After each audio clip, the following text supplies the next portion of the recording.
South ఇండియాలోనే biggest sorry store మన Varahi silks మన విజయవాడ ఎంజీ రోడ్ లో డిసెంబర్ 4వ తారీఖున ఘన ప్రారంభం. నమస్కారం. విష్ణు పురాణం తరువాయి భాగంలోకి వచ్చాం. ఈ భాగాలలో విశేషంగా గురువు అధ్యయనం, గురువు దగ్గరికి ఎట్లా వెళ్ళాలి, గురువుని ఎట్లా సెలెక్ట్ చేసుకోవాలి, గురువుగారికి ఏ ఏ లక్షణాలు ఉండాలి, జితేంద్రియుడిగా ఉండాలి, ఇలా చాలా విషయాలు చెప్పారండి. ఇక్కడంతా ఆశ్రమ ధర్మాలు అంటే వర్ణాశ్రమ ధర్మాలు, ముందు వర్ణాలు చెప్పారు. అంటే ఏ జాతి వాళ్ళు ఎలా ప్రవర్తించాలి అనేది ముందు భాగంలో చెప్పి, ఈ భాగంలో మాత్రం ఆశ్రమ ధర్మాలు అంటే మనం గృహస్థాశ్రమంలో ఉన్నప్పుడు ముందు బ్రహ్మచారిగా ఉన్నప్పుడు ఎట్లా ప్రవర్తించాలి, గృహస్థుగా ఉన్నప్పుడు ఎట్లా ప్రవర్తించాలి, వానప్రస్థం తీసుకుంటే ఎట్లాగా, ఒకవేళ మనం సన్యాసాశ్రమం స్వీకరిస్తే సన్యాసి ఎలా ఉండాలి అనేది చాలా బహువిధమైన విషయాలని చర్చ చేశారండి. ఇంత చర్చ మనకి ఈ కాలానికి అవసరం లేదని అనిపించింది నాకు. కానీ ప్రత్యేకంగానట ఇది చూడండి, సంప్రదాయానుసారం ఉపనయనం అయిన తర్వాత అంటే బ్రాహ్మణ విద్యార్థులు, బ్రాహ్మణ క్షత్రియ వైశ్య విద్యార్థులు ఉపనయనం జరిగిన తర్వాత ఒక గురువు దగ్గరికి వెళ్ళి కొంతకాలం చదువుకోవాలి. ఆ తర్వాత 4వ జాతి వాళ్ళు, చతుర్థ వర్ణం వాళ్ళు మాత్రం తండ్రులు లేదా తాతల దగ్గర విద్యను అభ్యసించాలి. మేనమామలు మాతామహుల ఇళ్లల్లో కూడా విద్యను అభ్యసించవచ్చు అని విష్ణు పురాణం చెప్తోంది మనకి. దీనికి గురువు జితేంద్రియుడిగా ఉండాలి, ఆయనకు గోత్రనామాలు చెప్పి పాదాభివందనం చేయాలి. గురువు దగ్గర ఉన్నప్పుడు మనకి ఇప్పుడు ఎలా అయింది, అంతా కాలేజీలు వ్యవహారాలు కదండి. కాలేజీల్లో కూడా మనం హాస్టల్స్కి పంపించేటప్పుడు చెప్తాం పిల్లలకి, ఇలా ఉండాలి, అలా ఉండాలి, బట్టలు జాడి చారేసుకో, జాగ్రత్తగా పెట్టుకో, నీ వస్తువులు జాగ్రత్తగా పెట్టు, తిండి పదార్థాలు ఇస్తే జాగ్రత్తగా ఉండు, ఎవరితో కొట్లాడిపోక, ఇలా చెప్పుకోవాల్సే వస్తుంది. పాతకాలపు విద్య విధానం చూడండి. స్నానం, సంధ్య, జపం మానకుండా ప్రాతः సమయాల్లో సంధికార్యం చేస్తూ వేదం నేర్చుకోవాలి. గురువు ఇష్టానుసారం ప్రవర్తించు, గురువుగారు ఏది చెప్తే అది వినాలి. తర్వాత ఫలాలు, పుష్పాలు, పత్రాలు, జలము, సమిధలు, దుంపలు లాంటివి గురువు ఏం చేయమంటే ఆ పని చేసి పెట్టాలి తప్పకుండా. ఎంత వంశం, గొప్ప వంశంలో పుట్టాను, ధనవంతుణ్ణి, ధనవంతుల కుమారుణ్ణి అలాంటి భేదభావం చూపించకుండా సహ విద్యార్థులతోటి సమానమైన ప్రవర్తన ఉండాలి. హెచ్చుతగ్గు ప్రవర్తనలు ఉండకూడదు. బ్రహ్మచర్యం పాటించాలి. గురుదక్షిణని యథాశక్తి సమర్పించి ఆయన అనుజ్ఞను పొంది తర్వాత గృహస్థు అవ్వాలి. ఈ బ్రహ్మచర్యాశ్రమంలో ఉండగా విద్యార్థి దశని ఎంత సజావుగా చేయాలో ఈ విష్ణు పురాణం చాలా స్పష్టంగా వివరంగా చెప్తుంది. ఇది చూడండి ఎంత బాగా చెప్పారంటే, ఒకవేళ ధర్మ మార్గాన పెద్దవాళ్ళు అయ్యాక అనమాట ధనం ఆర్జిస్తూ శక్త్యానుసారంగా గృహస్థ ధర్మాలు పాటిస్తూ గుణవంతులైన కొడుకులకు తండ్రి అయి పితృ రుణాన్ని, యజ్ఞాలు చేసే దేవ రుణాన్ని, అధ్యయనం చేత ఋషి రుణాన్ని, బలిదానముల చేత భూత రుణాన్ని తీర్చుకుంటూ సర్వులని ఆదరిస్తూ ప్రశాంత చిత్తుడై ప్రవర్తించాలి. వేదవ్యాసుల తండ్రి అయినటువంటి పరాశర మహర్షి తన శిష్యుడైన మైత్రేయుడికి సాధారణంగా ఒక మానవుడు ఏ ధర్మంలో పుడితే ఆ ధర్మానుచరణ ఎలా చేయాలో ఈ విష్ణు పురాణంలో వివరంగా చెప్తారండి. విష్ణు పురాణం అన్ని పురాణాలకి మొదటిదని, దీని నుంచే అన్నీ పుట్టాయని చెప్తారు. కొన్ని కథలు ఇందులో బ్రీఫ్గా కనపడతాయి మనకి. వీటిని ఎలాబరేట్గా వివరంగా చెప్పబడినవి తర్వాత పురాణాల్లో కనిపిస్తుంది. సన్యాసులు, బ్రహ్మచారులు, వేద విద్యార్థులు, తీర్థయాత్రలు చేసేవారు, పరదేశీయులు, గతిలేక ఆకలితో అలమటించేవారు, బాటసార్లు ఒకవేళ తమ ఇంటికి వస్తే సవినయంగా వాళ్ళకి ఎదురేగి లోపలికి తీసుకొచ్చి యథాశక్తి అన్నపానీయాదులతో ఆదరించాలి. గృహస్థుడికి సత్కారమే బహుపుణ్య ఫలప్రదం, దాన్ని మించిన పుణ్యకార్యం లేదట. నువ్వేం పెద్దగా గుడి గోపురాలు తీర్థయాత్ర చేయలేకపోయినా మన ఇంటికి వాకిటోకి వచ్చిన వాడికి, బాబు మంచినీళ్ళు తాగుతావా, ఎండను పడొచ్చావు, మంచినీళ్ళు తాగు, ఏదైనా తిను, ఏదైనా తాగు, ఇట్లా నీడని కూర్చో, కాసేపు నడుము వాల్చి వెళ్దు కానీ, ఇదిగో ఇది ఆ మధ్యలో తిను ఎక్కడైనా అని ఇవ్వగలిగితే దానంత పుణ్యకార్యం ఇంకొకటి లేదట, పురాణోక్తంగా చెప్తోంది. అతిథి ఎవరైనా వచ్చే సమయానికి మన ఇంటికి వచ్చారనుకోండి, మన ఇంట్లో ఉన్న వాటితోటే ఏమైనా చేసి పెట్టాలి కానీ పక్కింటికి అప్ప వెళ్ళకూడదట. తర్వాత ఒకవేళ కనుక గృహస్థు ఇంట్లో నుంచి అతిథి ఏ సత్కారము పొందకుండా, అంటే కనీసం మంచినీళ్ళు అడగటం లాంటిది కూడా చేయకుండా పంపించేస్తే దాంతో ఎంత పాపం వస్తుందో. ఇట్లా గృహస్థ ధర్మాలన్నిటి సక్రమంగా పాటించి దైహిక జీవితం అంటే మనం హాయిగా సుఖంగా తినటము, సరిపడా తింటూ ఉండటము, ఇతరులని ఆదరించటము, మనం ఏం చేయాలో ఆ క్రియలు చేస్తూ మరణించిన వాడు హాయిగా స్వర్గాన్ని పొందుతాడట. గుణవంతులైన పుత్రులు ఒకవేళ సంతానం ఉంటే వాళ్ళకి విద్యాబుద్ధులు, వాళ్ళకి రెక్కలు వచ్చేదాకా వాడిని పోషించి వాడికి ఏదైనా నేర్పించి చేయాలట తప్పకుండా. గృహస్థ ధర్మాలు వాళ్ళకి బోధించి వీళ్ళు గృహస్థుతో సహా, భార్యతో సహా గృహస్థు వనవాసం అవ్వాలి. ఆ కాలంలో ఈ వానప్రస్థాశ్రమం అనేది ఉండేదండి. వానప్రస్థం అంటే అదే వనవాసిగా, ఈ ఇల్లు వాకిలి ఈ పాలు తోడు పెట్టుకోవడం, కుక్కల్ని పెంచడం, మనవరాళ్ళని ఎత్తుకోవడం, బంగారాలు వెండి చేర్చటము, ఈ వ్యవహారాలు ఏం లేవు. ఏదుందో ఆ ఇల్లు వాకిలి ఆ పిల్లలకు అప్పచెప్పడం, బయటికి వెళ్ళిపోవటం. అప్పుడు 3 సంధ్యల్లోనూ హాయిగా పళ్ళు కాయలు తింటూ నేల మీదే నిద్రిస్తూ దైవ పూజ, దేవ ఋషి పితృతర్పణాలు సక్రమంగా చేస్తూ ఉండటాన్ని వానప్రస్థం అంటారు. కొంతకాలానికి క్రమంగా అక్కడే వాళ్ళు వెళ్ళిపోవటం. తపశ్చర్యతోటే ఆ కాలంలో, అంటే ఇది కృతయుగం నాటి సంగతి కదా, అప్పుడు ఇట్లాగే చేసేవారు. ఇక సన్యాసులైతే పుత్ర కళత్ర మిత్రాది సంబంధము, భూమి పుట్ర తోట దొడ్డి ఇల్లు వాకిలి అనే స్మరణ, నాది అనే భావం లేక మత్సరాదులకి ఇచ్చు మనసును చోటివ్వక, ఎవరితోనూ మాటలతోటి కూడా సంబంధం ఉంచుకోక, ఆకలి దప్పులకి లొంగకుండా ఉండటమే సన్యాసికి ప్రధాన ధర్మమట. అందరితోటి మాట్లాడాలి, కోపావేశాలకి వాటికి లోనవ్వకూడదు, ప్రధానంగా ఉండాలని చెప్తారు. ఒక్కొక్కళ్ళకి ఒక్కొక్క రకాల ఇవి పెట్టారండి. ప్రతి వాళ్ళు ఈ రకమైన కులాచారాన్ని పద్ధతిని పాటించాలి.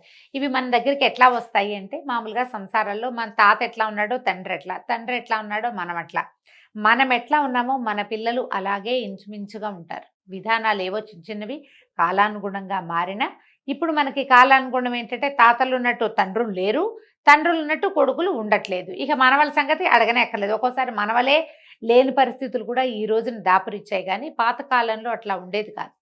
తాత తండ్రుల విధానాన్ని తప్పనిసరిగా పాటించే కాలం ఉండేది ఆ రోజుల్లో. అయితే వీళ్ళు చెప్తున్నారు, ఏ విషయమైనా ప్రతి వాళ్ళకి అన్నమాట ఇది. ఏ సమయమైనా ఎక్కువగా మాట్లాడకూడదు, కోపతాపాలకి లోపమోహాలకి గురి కాకూడదు, ఎట్టి పరిస్థితుల్లోనూ కళ్ళలాడకూడదు, అబద్ధాలు ఆడద్దు, ఎదుటివారికి వినడానికి కష్టమైనా సరే నిజాన్నే చెప్పాలట. ఇది అందరికీ నేను అన్ని జాతుల వాళ్ళకి. దూషణ భాషలు ఆడకూడదు, పగలు ఎన్నుకోరాదు, అంటే ప్రత్యేకంగా పగ పెంచుకోవటం అలాంటివి చేయకూడదు. ఒంటెని వాహనంగా ఉంచుకునేవాళ్ళు కాదట ఆ రోజుల్లో. వాహనంగా ఉండదు. మరి ఇప్పుడు ఈ రాజస్థాన్ ఆ వైపు వాళ్ళు అలాగే కదా ఉంచుకుంటారు. మన వాళ్ళకి ఏం చెప్తాం, ఏటి దగ్గర గట్టు దగ్గర ఉన్నటువంటి చెట్టు కింద పడుకోకూడదు. ఒక్కొక్కసారి పైనుంచి వాగేదైనా వస్తే గట్టు లాగేస్తుంది అనమాట, అందుకని పడుకోకూడదు అనేవాళ్ళు. కులాచారం విడిచి ప్రవర్తించే వాళ్ళతోటి, దొంగతోటి, వెర్రివాడితోటి, పగవాడితోటి, పాపపు పనులు చేసేవాడితోటి, జార చోరులతోటి, అసత్య భాషణుడితోటి, విటునితోటి, అప్పులవాడితోటి, సత్కర్మలు ఆచరింపని వాడితోటి మైత్రి చేయకూడదు. ఇలాంటి స్నేహితులతోటి ఉంచుకోకూడదు స్నేహాన్ని. ఒంటరిగా తోవలో పయనించకూడదు. ఎప్పుడైనా సరే ఒంటరి ప్రయాణం బాధాకరమేనండి, తప్పకుండా తోడుండాలి. పొంగి పొర్లుతూ ఉన్న ఏటిలో దిగి ఈదకూడదు. ఇలాంటివి కొన్ని ప్రత్యేకంగా చెప్పారు. మాటికి బిగ్గరగా నవ్వడము, పళ్ళు కొరకటము, అనరాని మాటలాడటము, విచ్చలవిడిగా తుమ్మటము, అంటే తుమ్ము వచ్చినప్పుడు నువ్వు మొహానికి చెయ్యి అడ్డం పెట్టుకోకుండా తుమ్మటం కానీ, ఎంతసేపు తలగోక్కోవటం, ఇవన్నీ దుష్టచేష్టలు.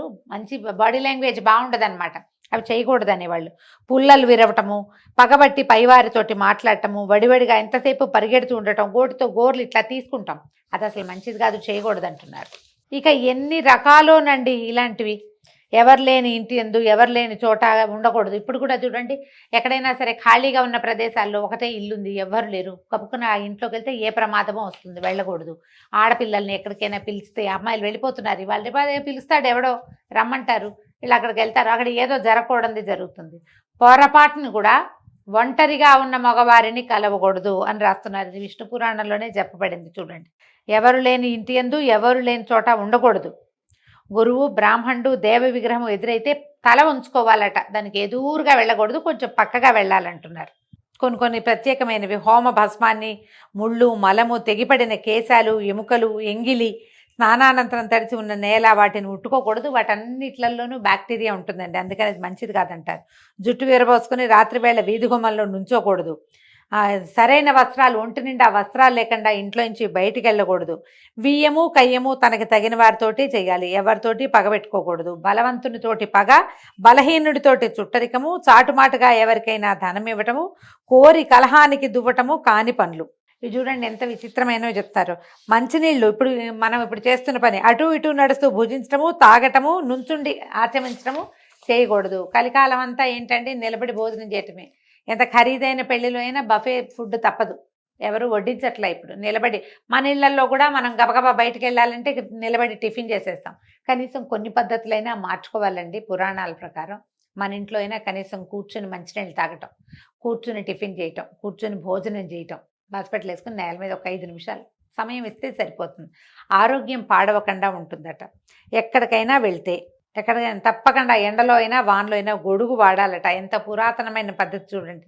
రాత్రిపూట అడవిలోకి వెళ్ళేటప్పుడు తోడు లేకుండా వెళ్ళకూడదు, ఆయుధం లేకుండా అసలు వెళ్ళకూడదట. కర్రో కత్తో ఖచ్చితంగా ఉండాలి. ఊళ్ళల్లో నుండి నాకు తెలిసి మా ఊర్లో కూడా పాలేళ్ళు వాళ్ళు పెద్దవాళ్ళు సాయంకాలం పూట బయటకు వెళ్తే కర్ర చేత పుచ్చుకుని వెళ్ళేవాళ్ళండి. కర్ర లేకుండా నడిచేవాళ్ళే కదా, అందరి దగ్గర చేపాటి కర్రలు ఉండేవి.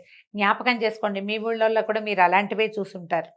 ఈ రకంగా మనం సదాచార సంపన్నులుగా సాత్విక గుణాలు కలిగిన వాళ్ళమై పరపీడ పరనింద చేయకుండా ఉంటే కనుక జీవనుడు పావన జీవనం అవుతుంది. ఇది పవిత్రమైన జీవితం కిందే లెక్కట. ఇది జన్మాంతమందు వీళ్ళు పుణ్యలోక నివాసులు అవుతారు. అయితే అక్కడి నుంచి పితృకాండ కూడా అడిగారు, ఎట్లా పితృకార్యాలు చేయాలి, ఎవరైనా మరణిస్తే ఏం చేయాలి అని అడిగితే ఇప్పుడు దీనికి ఒక్కొక్కటి ఒక్కొక్క పద్ధతిగా చెప్తారండి. బ్రాహ్మణులకు 10 దినాలు, క్షత్రియులకి 12 దినాలు, వైశ్యులకు 15 దినాలు, శూద్రులకు 1 నెల సూతకం ఉంటుంది. సూతకం ఇప్పుడు మనం ఏడాది సూతకాలు ఉన్నాయి కదా, అందరికీ కాదు, కొంతమందికి ఒక్కొక్క రకమైన సూతకం ఉంటుంది. ఆ సూతక విధిని కూడా ఎట్లా మనం భోజనం పెట్టాలి, ఎవరు ఎలా చేయాలి. శూద్రులకి అంటే 4వ జాతి వాళ్ళు, బ్రాహ్మణులు, వైశ్యులు, క్షత్రియులు కాని వాళ్ళందరికీ 1 నెల రోజులే సూతకం. ఆ నెల తర్వాత బట్టలు పెట్టేస్తారండి. బట్టలు పెట్టాక ఇంకా సూతకం తొలగిపోయినట్టే. ఏడాది సూతకం వాళ్ళకు ఉండక్కర్లేదట. అంటే మరి పురాణంలో చెప్పారు, ఆయా ప్రాంతాలని బట్టి వాళ్ళకు ఒక పురోహితుడు ఎవరో ఉంటారు, ప్రతి ఇంటికి ఉంటారు కదా, ప్రతి జాతికి ఒక పురోహితులు ఉండటం మనం కనపడుతూ ఉంటుంది మనకి. వాళ్ళు చెప్పిన ప్రకారం పాటిస్తే సరిపోతుంది. మనం దీనికోసమని టీవీలోనో లేకపోతే సోషల్ మీడియాలోనో విని వాటిని పాటించకూడదు. అవి ఎలా చేయాలంటే మన విధానం ఏమిటి అనేది, మన ఇళ్లలో ఆచారం ఏమిటి అనేది తెలుసుకుని దాని ప్రకారమే చేస్తేనే మంచిది. ఈ శ్రాద్ధ విధుల్లో కూడా కొన్ని తినచ్చు, కొన్ని తినకూడదు, కొన్ని పెట్టకూడదు, ఈ సమయంలో చేయకూడదు, ఇలాంటి విషయాలు కూడా చాలా ప్రత్యేకంగానే ఇందులో చెప్పారండి. అయితే ఏంటంటే దీంట్లో ఎవరైతే శ్రాద్ధ విధి నిర్వహిస్తారో వాళ్ళు నగ్నుణ్ణి చూడకూడదు అని ఒక మాట ఈయన చెప్పారు. పరాశరుల వారు చెప్పేసరికి ఈ నగ్నుడంటే ఎవరు అని అడిగితే, చిన్నప్పుడు వేదాలు అభ్యసించి శాస్త్రాలు చదివి చక్కగా చిన్నప్పుడు దేవతార్చన అవి చేసి క్రమంగా పెద్దవాడైన తర్వాత తను చదివిన శాస్త్రాన్ని తన ఇంట్లో పాటించేటువంటి పద్ధతిని గనక ఎవడైతే నిందిస్తాడో వాణ్ణి నగ్నుడు అంటారట. నగ్నుడు అంటే వస్త్రాలు లేనివాడని కాదు, మన ఇంట్లో ఉంది ఆ విధానం, మన పద్ధతి అది, మనం అలాగే చదువుకున్నాం. మనకు ఒక 30 సంవత్సరాలు వచ్చేదాకా మనం అదే విధిని పాటిస్తూ వచ్చాం. 30 ఏళ్ల తర్వాత రకరకాల సాహిత్యాలు చదివో, వేరే వాళ్ళ మాటలు విను, లేకపోతే మనమే పునరాలోచన చేసుకుని ఏదో లాజిక్కి అందట్లేదని భావించి మనం చేసిన విధిని, ఏ విధి వల్ల మన ఇన్ని సంవత్సరాల జీవనం నడిచిందో ఆ విధిని నిందించేవాడితోటి మాట్లాడకూడదు అని చెప్తున్నారు. పాషండుడు వేదాధ్యయనం చేసి కూడా వేద పద్ధతిని విడిచి దుర్వివేకంతో అన్ని మతాల్ని ఆదరిస్తూ సంచరించే పాషండుని కూడా నగ్నుడు అంటారు. అలాంటి వాళ్ళతో మాట్లాడకూడదు. దానికి ఒక కథ చెప్తున్నారు. చిన్నప్పుడట ఈయన పరాశరుల వారి చిన్నతనంలో వశిష్ఠుడు శంతననందనుడైన భీష్ముడికి చెప్పింది. మా తాత భీష్ముల వారికి చెప్పారు, అది నేను విన్నాను, ఇది చెప్తున్నాను అన్నాడు. ఏంటంటే శ్రీకాంతుడు అంటే శ్రీ మహావిష్ణువు నరసింహస్వామి అయి ఆ స్వరూపాన్ని ధరించి హిరణ్యకశిపుణ్ణి వధించిన తర్వాత అతని కుమారుడైన ప్రహ్లాదుడు, అంటే ఏ ప్రహ్లాదుడి వల్ల నరసింహమూర్తి ఆవిర్భవించాడో అతడు దేవతలపైకి సేనా సమేతుడై వెళ్ళి ఇంద్రాదుల్ని బాధిస్తే అప్పుడు వాళ్ళు వెళ్ళి శ్వేతద్వీపంలో చింతామణి గుహలో విష్ణునామ జపం చేసుకుంటూ కూర్చుంటే అప్పుడు వాళ్ళకి శంఖచక్రధరుడైన పీతాంబరుడు ప్రత్యక్షమయ్యాడు. ఇంద్రాదులు పుండరీకాక్షుని చూసి చేతులు జోడించి పలుపరి విధాలుగా ప్రార్థించారు, నమస్కారం చేసి స్తుతి చేశారు.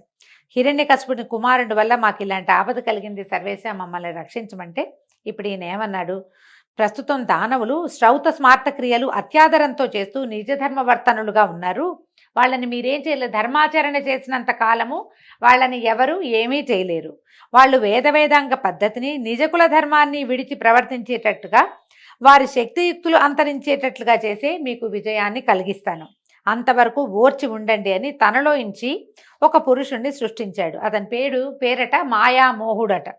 ఆ పురుషుణ్ణి దేవతలకు చూపించాడు.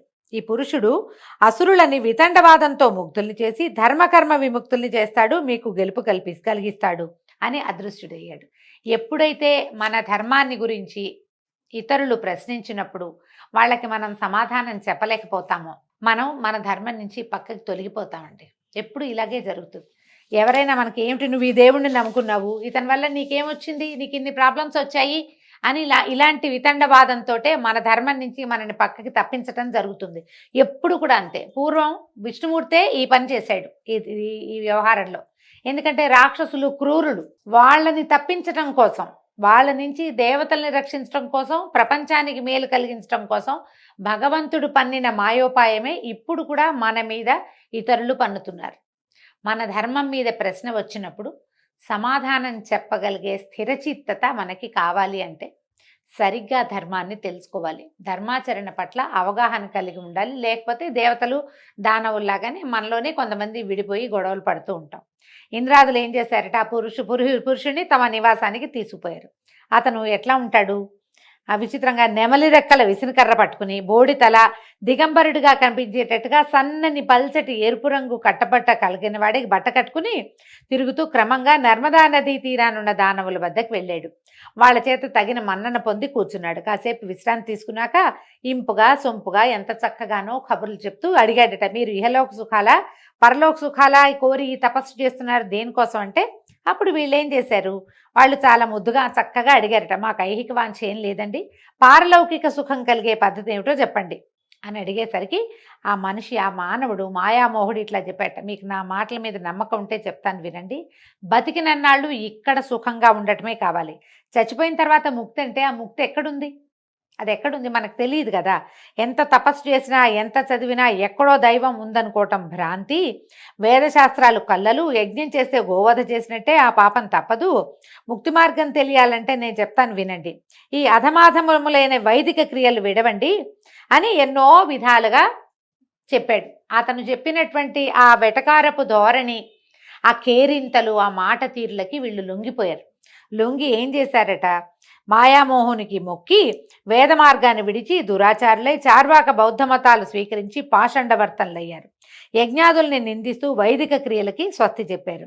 అలా ఉండగా ఒకనాడు ఆ మాయాపురుషుడు యజ్ఞం చేస్తున్న ఒక సోమయాజి వద్దకు తన దానవ శిష్యులతో వెళ్ళి అడిగాడట, నువ్వు జీవహింస చేస్తే పాపం అని వేదాలు చెప్తుంటే నువ్వు దయమాని జీవహింస చేస్తున్నావు, అహింస పరమోధర్మ అంటే అహింస పరమధర్మం కదా, ఆ మాటను స్మరించి ఇలాంటి చెడు పనులు విడిచి ఈ పనులు మానేసి ఈ హోమంలో ఎంతో కొంత పశుధ వధ జరుగుతుంది, అది పాపం అని చెప్తున్నాడు, దానివల్ల నీకు చాలా పాపం వస్తుంది, అహింస ఎట్లా ఉంది అక్కడ, యజ్ఞంలో హింస జరుగుతుంది ఎంతో కొంత, ఇప్పుడు ఈ హింస వల్ల ఎక్కువ పాపం వస్తుందని అతనిని ఎన్నో రకాల మాటలు చెప్పి అందులోంచి తీసుకొచ్చేసాడు బయటికి. ఇట్లా వేదాలు యజ్ఞాలు విడిచి పైతృక క్రియల్ని మరిచి నాస్తికుడైన వాడినే నగ్నుడు అంటారు. ఈ విధంగా దానవులు నాస్తికులైపోయి దైత్య దానవులు నాశనం అయిపోయారు. వీళ్ళు ఏం చేశారు, దేవతలు మాత్రం వైదిక ధర్మాన ప్రవర్తిస్తూ జవసత్వాలు కలిగిన వాళ్ళే అనాయాసంగా అసురులను వధించి మునపట్లాగా యజ్ఞభాగాలు పొందుతూ సుఖంగా ఉన్నారు. ఇది కరెక్టా, ఇది న్యాయమేనా అంటే, ఇప్పుడు న్యాయము అన్యాయము భగవంతుని మించి మనకు తెలియదండి. ఆయా కాలాలను బట్టి ఏది న్యాయము ఏది అన్యాయము అనేది నిర్ధారింపబడేది. మనం ఇప్పుడున్న కాలం వేరు, మనం చదివి తెలుసుకుంటున్న ఈ విష్ణు పురాణం నాటి కాలం వేరు. కాలానుగుణంగా ధర్మం చిన్న చిన్న రూపాలు మార్చుకుంటూ ఉంటుంది. అయితే ఇలాంటి వాళ్ళతోటి మాట్లాడద్దు, స్నేహం చేయొద్దు అనేది స్పష్టంగా చెప్తూ, ఇలాంటి వాళ్ళతో స్నేహం చేస్తే ఎలాంటి సమస్యలు వస్తాయో వేరే కథలో తెలియజేస్తారండి. ఆ కథని రేపు ఉదయం విందాం. అంతవరకు సెలవు, నమస్కారం.